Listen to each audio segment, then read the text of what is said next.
Morning girls. अब मैं आज आपको कराने जा रही हूँ नारीवाद की विचारधाराएं जो हैं वो क्या क्या हैं।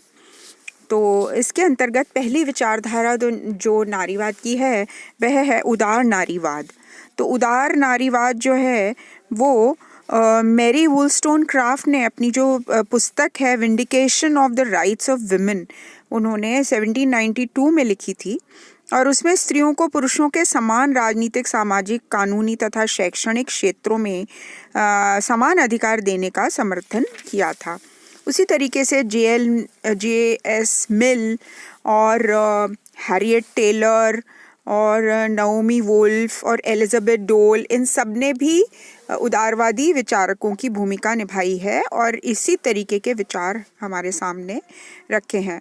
ठीक उसी प्रकार बेटी फ्रेडन जो हैं उन्होंने उदार नारीवाद को परिभाषित किया है और कहा है कि उदार नारीवाद की प्रमुख मान्यता है कि ईश्वर द्वारा सभी जन यानी पुरुष एवं स्त्री को समान बनाया गया है और वे सब समान अधिकारों को धारण करने की योग्यता भी रखते हैं। अब आते हैं कुछ प्रमुख मान्यताएं जो उदारवादी विचारकों की हैं, वो क्या हैं। पहली है सामाजिकरण की प्रक्रिया समान हो, यानी ईश्वरीय व्यवस्था एवं नियम के अधीन पुरुष जाति और स्त्री जाति दोनों को समान बौद्धिक क्षमता व शक्ति प्राप्त हुई है और इसीलिए सामाजिक राजनीतिक व्यवस्था को पुरुष जाति के साथ ही स्त्री जाति की बौद्धिक क्षमता एवं शक्ति का भी पूर्ण लाभ मिलेगा। दूसरी जो मान्यता है वह है समान अधिकार व्यवस्था की स्थापना।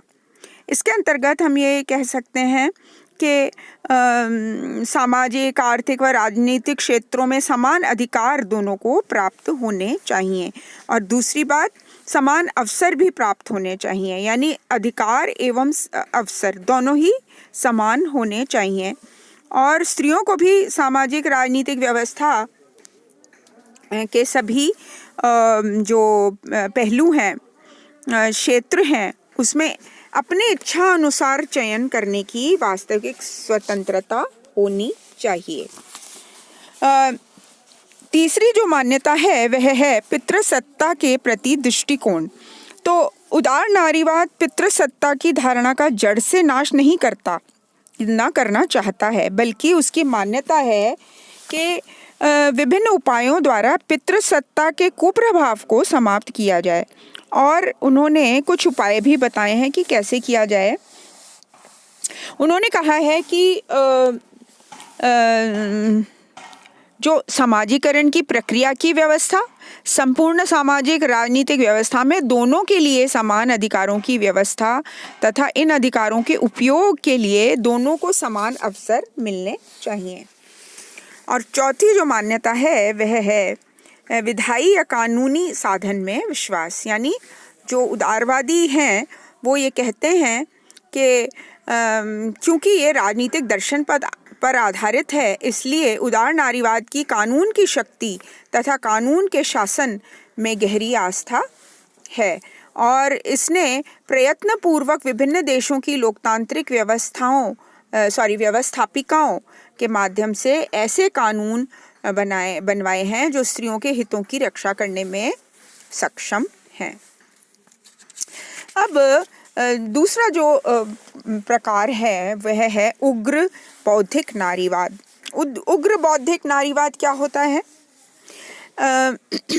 1960 के दशक में अमेरिका में जो सक्रिय नारीवादी समूह थे उन्होंने ये अनुभव किया कि उदार नारीवाद अपनी प्रकृति से मात्र एक आदर्शवादी सिद्धांत है और इसलिए जो स्त्रियों की समस्याएं हैं उनका वास्तविक विश्लेषण करने में असमर्थ है और इसीलिए उन्होंने नागरिक अधिकार आंदोलन चलाए, यानी सिविल राइट्स मूवमेंट्स चलाए और इन आंदोलनों से प्राप्त यथार्थवादी अनुभवों के आधार पर उन्होंने पुरुष और स्त्रियों के शोषण की परंपरागत समस्या का बौद्धिक विश्लेषण प्रस्तुत किया और इसका समाधान भी दिया। तो उग्र बौद्धिक नारीवाद नामक विचारधारा का निर्माण हुआ और जिसको हम रेडिकल फेमिनिज्म भी कहते हैं और अन्य नारीवादी जो विचारधाराओं की तुलना में उग्र बौद्धिक जो विचारधारा है नारीवाद की, उसने पितृसत्ता की अवधारणा की गंभीर और यथार्थवादी व्याख्या प्रस्तुत की है। और एलिस इकोल और उसकी जो पुस्तक है डेयरिंग टू बी बैड 1989 की, और एक एने कॉन्ट की भी पुस्तक है रेडिकल फेमिनिज्म, वो इसी पर टॉपिक पर लिखी गई है।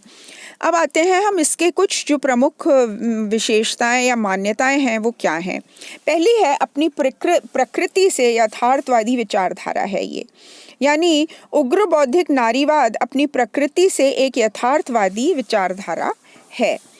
और उग्र बौद्धिक नारीवाद ने अपनी विचारधारा के निर्माण में तर्क, बुद्धि तथा अनुभव के साथ सत्ता समीकरण के तत्वों को भी अत्यधिक स्थान दिया है। दूसरी जो विशेषता है इनकी वह है पितृसत्ता के सिद्धांत का इन्होंने यथार्थवादी विश्लेषण किया है।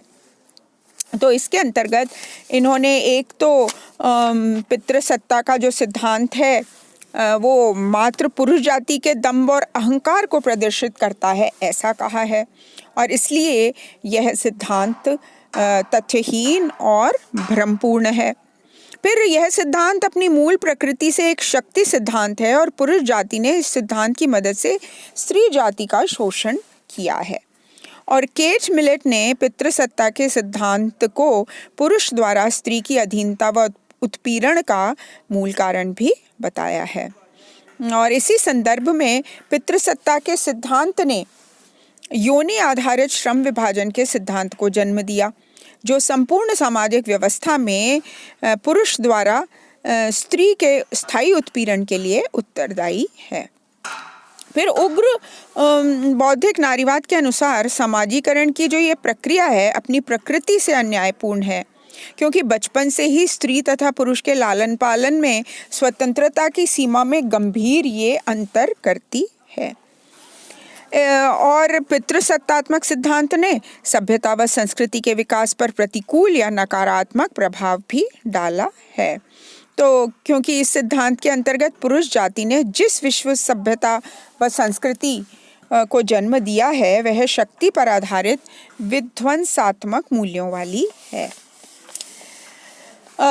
तीसरी विशेषता जो पितृसत्तात्मक समाज की है वो यह है कि इन्होंने यानी उग्र विचारधारा में पितृ समाज व्यवस्था के अंत का दृढ़ निश्चय किया है, और यह निश्चय किया है कि ऐसे सिद्धांत तथा उस पर आधारित समाज व्यवस्था का पूर्णतः अंत किया जाना चाहिए। और इस क्रम में यह विचारधारा पितृसत्ता से संबंधित सभी पक्षों, रूपों तथा प्रतीकों का दृढ़तापूर्वक अंत करना चाहती है।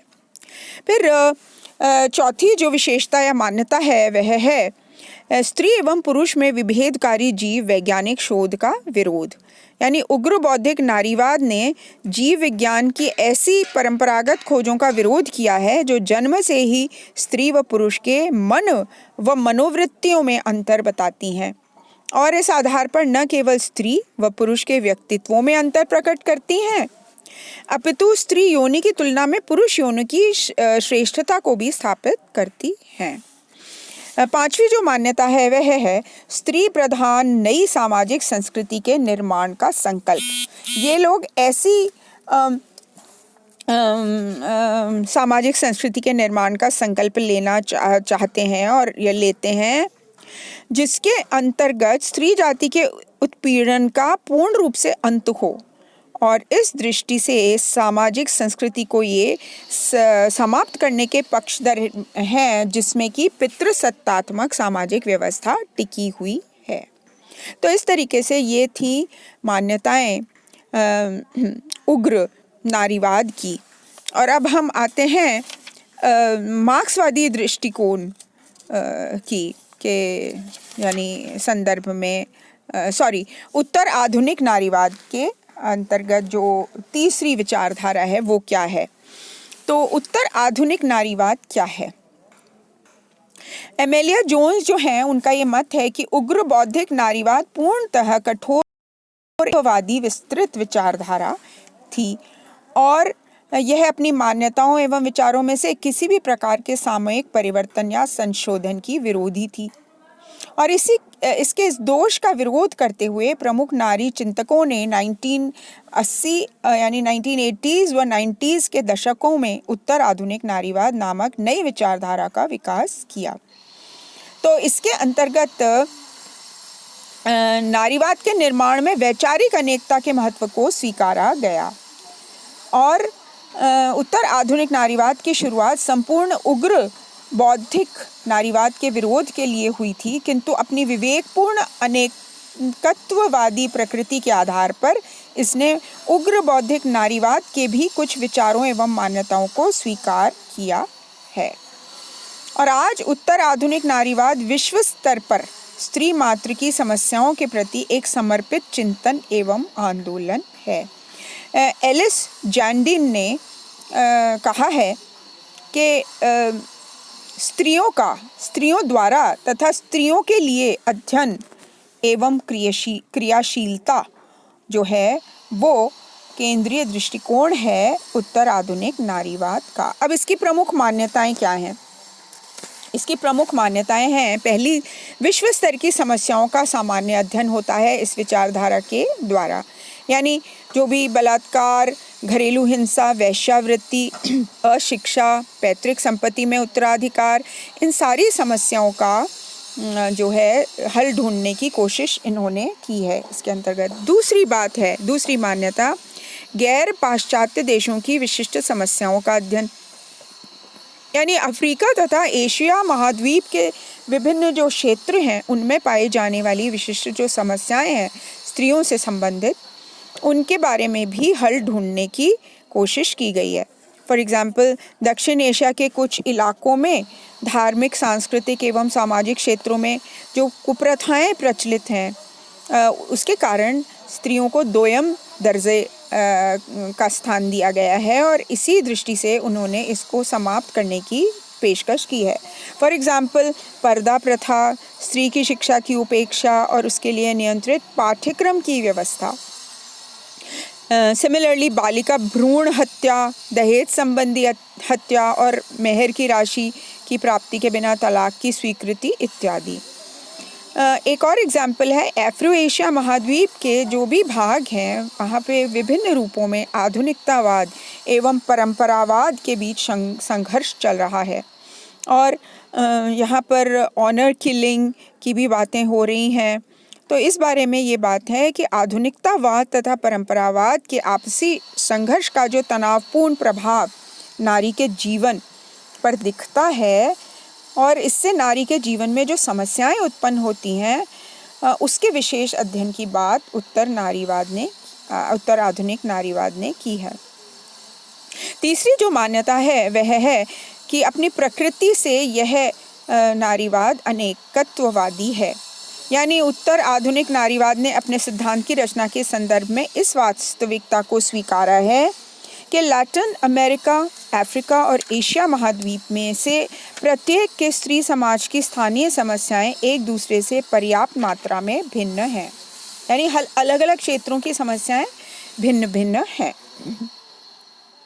और इसीलिए उत्तर आधुनिक नारीवाद ने इस देशों से संबंधित स्थानीय स्त्री समाजों की समस्याओं के हल के लिए अनिवार्य एवं एकत्ववादी सिद्धांत की रचना को अनुपयुक्त और अनुचित माना है।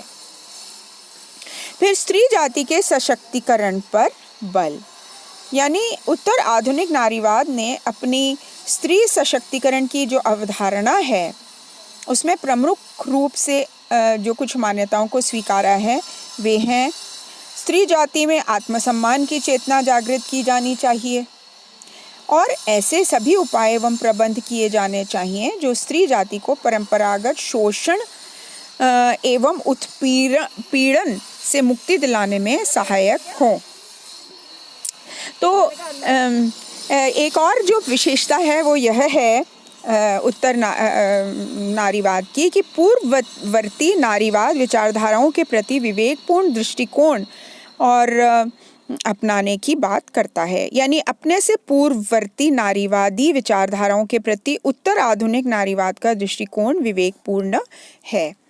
और अपने विवेकपूर्ण दृष्टिकोण एवं समन्वयवादी प्रकृति के कारण उत्तर आधुनिक नारीवाद ने अन्य नारीवादी विचारधाराओं की जो मान्यताएं और विचार हैं उनको स्वीकार किया है।